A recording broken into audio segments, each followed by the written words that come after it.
नमस्कार, अस्सलामु अलैकुम। लाइव हिंदुस्तान पर आप देख रहे हैं वीडियो शो दीन दुनिया। मैं हूं इमरान खान और आज हम बात करेंगे उस घटना की जब ईरान ने अपने साइंसदानों, अपने न्यूक्लियर साइंटिस्ट को बचाने के लिए एक चाल चली थी, जिसके बाद इस्राइल पूरी तरह से बेनकाब हो गया था।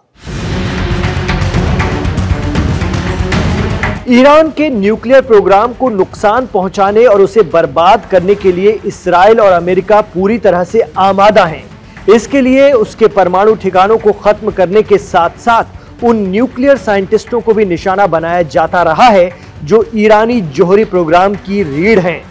पिछले सालों में ऐसे बहुत से हमले हुए जब ईरानी वैज्ञानिकों की जान ली गई। ईरान का आरोप रहा है कि इसके लिए इस्राएली खुफिया एजेंसी मोसाद जिम्मेदार है, लेकिन मोसाद के लिए कौन जासूसी करता है और ईरानी साइंसदानों की जान का सौदा करता है, और फिर इससे अपने कीमती न्यूक्लियर साइंटिस्ट को बचाने के लिए ईरान ने क्या किया, आज देखिए दीन दुनिया में। Aim right, achieve big. At KR Mangalam University, we provide you the platform to turn your dreams into reality. At KR Mangalam University. 2 जुलाई 2025 को ईरान ने एक बहुत बड़ा फैसला लिया है और खुद को IAEA से अलग कर लिया है। ईरान ने इस्राइल और अमेरिका के जरिए ईरानी परमाणु साइटों का दौरा करने की IAEA यानी इंटरनेशनल एटॉमिक एनर्जी एजेंसी के डायरेक्टर जनरल राफेल ग्रासी की अपील को सिरे से खारिज कर दिया था। इतना ही नहीं, उन्हें गद्दार कहते हुए कहा कि अगर वो किसी भी जांच के लिए तेहरान आते हैं तो उन्हें गिरफ्तार करके फांसी पर लटका दिया जाएगा। तेहरान ने ग्रॉसी पर अपनी न्यूक्लियर फैसिलिटी पर हमलों की मजम्मत न करने के लिए विश्वासघात का आरोप लगाया था। तो IAEA के डायरेक्टर जनरल राफेल ग्रॉसी को ईरान मोसाद का जासूस कहता है।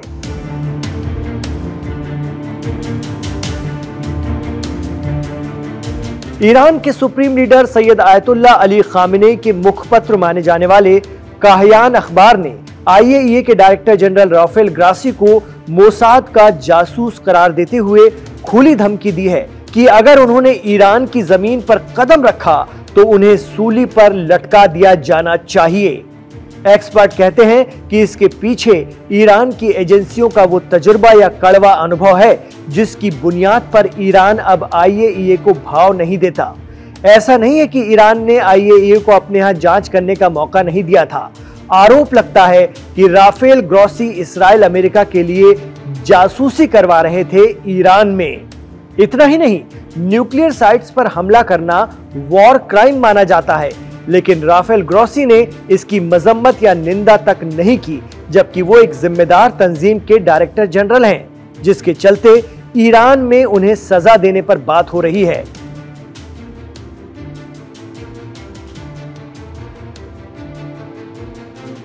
आइए अब आपको बताते हैं कि ईरान का IAEA से भरोसा कैसे टूटा।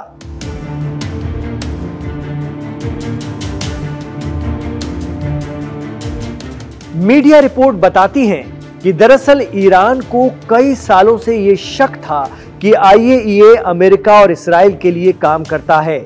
ईरान को लग रहा था कि IAEA ही इस्राइल को ईरानी साइंटिस्टों के नाम, पहचान और लोकेशन मुहैया कराता है। बाद में इस्राइल उन ईरानी साइंटिस्टों को मार डालता था मोसाद के जरिए।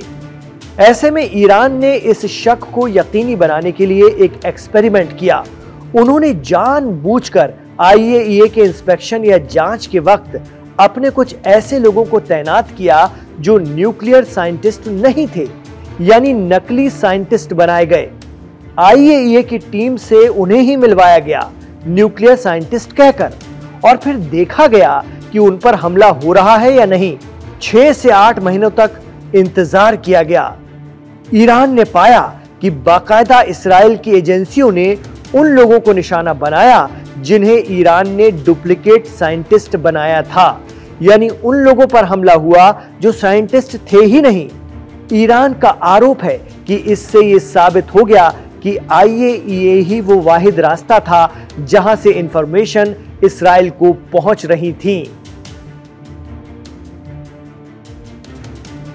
इतना ही नहीं, ईरान के फार्दो, इस्फहान और नतांज न्यूक्लियर साइट्स पर अमेरिका का हमला और उसके बाद IAEA के डायरेक्टर जनरल का सूखा रवैया, बेरुखी, ये बात ईरान को चुभ गई।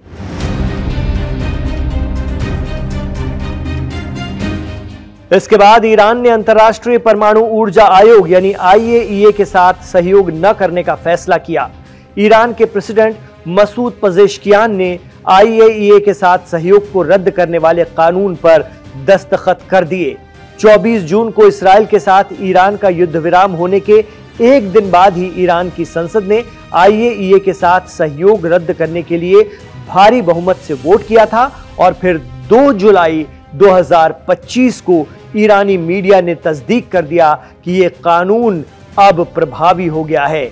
इसके साथ ही अब ईरान के न्यूक्लियर प्रोग्राम की इंटरनेशनल निगरानी नहीं हो सकेगी, यानी ईरान ने खुद को किसी भी जांच से अलग कर लिया है।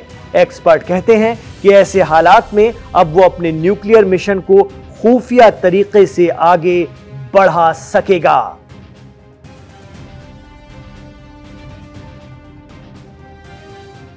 ईरान पहले ही कह चुका है कि उसे कोई दूसरा देश न बताए कि उसके पास न्यूक्लियर ताकत होनी चाहिए या नहीं। ईरान के फॉरेन मिनिस्टर अब्बास अराक्ची ने CBS न्यूज को दिए इंटरव्यू में कहा था कि कोई भी ताकत बमबारी करके तकनीक और साइंस को पूरी तरह खत्म नहीं कर सकती है। एक्सपर्ट कहते हैं कि इसका मतलब ही यही है कि ईरान के पास अब भी न्यूक्लियर एनरिचमेंट की सलाहियत है और वो अपना काम आगे बढ़ाएगा। तो ये था आज का दीन दुनिया। आपको कैसा लगा और इस शो के हवाले से, आज के विषय के हवाले से आपके क्या राय, मशवरे और तासुरात हैं, कमेंट बॉक्स पर हमें जरूर बताइएगा। आप इससे कितना इत्तेफाक रखते हैं वो भी हमें बताइए। आपके कमेंट हमें अच्छे लगते हैं, हम सारे कमेंट पढ़ते हैं और उनके मुताबिक अपने आप को ढालने की भी कोशिश करते हैं। आपके एतराज़ात, आपके कमेंट्स, आपकी सलाह, आपका मशवरा हमें ताकत देता है, तक़वियत देता है, आगे बढ़ने की प्रेरणा देता है। इमरान खान के साथ आखिर तक कनेक्ट रहने के लिए बहुत शुक्रिया। आप आखिर तक रहें तो गुजारिश रहेगी रोज़ की तरह कि हमारे वीडियो को लाइक कीजिए, आगे बढ़ाइए, खूब शेयर कीजिए और आपसे ये भी कहना चाहेंगे कि हमारे चैनल लाइव हिंदुस्तान को सब्सक्राइब ज़रूर कीजिए। अपना ख्याल रखें, अपनी दुआओं में हमें याद रखें।